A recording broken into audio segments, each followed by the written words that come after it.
Here are DANNYonPC and Bloodhound, and today we have a list for returning players or players that are thinking about returning to Battlefield 1. People could have left for different reasons, and maybe the issues you had with the game are fixed by now. So let's go ahead and start off with the 80-80 spam. Gone are the days of moving left, right, and left really quickly like you're in a match of Unreal Tournament or Quake, because DICE changed it to a movement-based variant where you could still peek in and out, but the more you move, the further you slide out a little bit. Then there is Time to Kill 2.0. While this is a pretty extensive list, we'll just give you the short rundown. All SMGs beside the Automatico take one less bullet to kill. Same for most light machine guns, but they do take a bit longer to aim down the sights. Medic rifles can fire way faster without getting less accurate, and get better on longer range, with the biggest example being the RSC holding its damage out to 70 meters. Shotguns are getting a lot more consistent, and bolt actions are pretty much unchanged besides some close range models. This brings the time to kill closer to Battlefield 4, for example. If you left because of the spawning in Battlefield 1 was so shit, you may be happy to hear that it's also 99% fixed. The spawn-in animation is way faster, and if a teammate dies, you get sent back to the spawn screen so you don't get instantly killed by the murderer of your friend. And of course, soldiers aren't just shitting out new soldiers during a firefight, which is pretty damn annoying for the attacking player.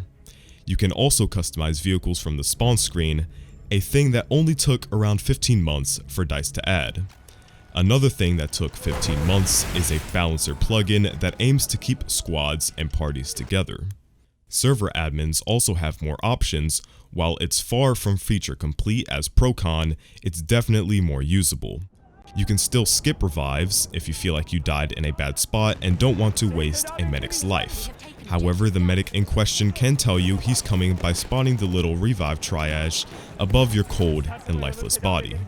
DICE also added perks within the name of the Tsar called specializations, which you have to unlock first with assignments. They range from slightly less explosive damage to placing a decoy when you get hit by a sniper. Then, for the rewards, DICE added ribbons due to popular demand, or as Danny likes to call it, participation rewards. And all 5 weekly medals are active at the same time, so no more switching around. However, you are still limited to a certain amount of medals available per week.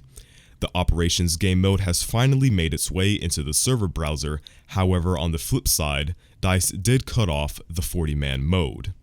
Of course, DICE also added a lot of new weapons and vehicles with the paid DLCs, bringing the total amount of unique shootable guns to the same amount as Battlefield 3. Variants don't count to this list, of course. DICE has also added the DLC game mode Frontlines to most of the vanilla maps, which is awesome because it's one of the best game modes in the game. DICE has also released the Nivelle Nights and Pre-Stay to Her Night maps as free to all players of Battlefield 1. DICE also turned down the grenade spam by slowing down the animations a bit and changing up the resupply timers. And at last, DICE added loads of UI customizations, including changing of colors, because who doesn't want a completely pink UI? Anyways, thank you for watching. If you left, do these changes make you want to return? And if not, leave in the comments as to why. Anyways, it's been DANNYonPC and Bloodhound, and we'll see you on the battlefield.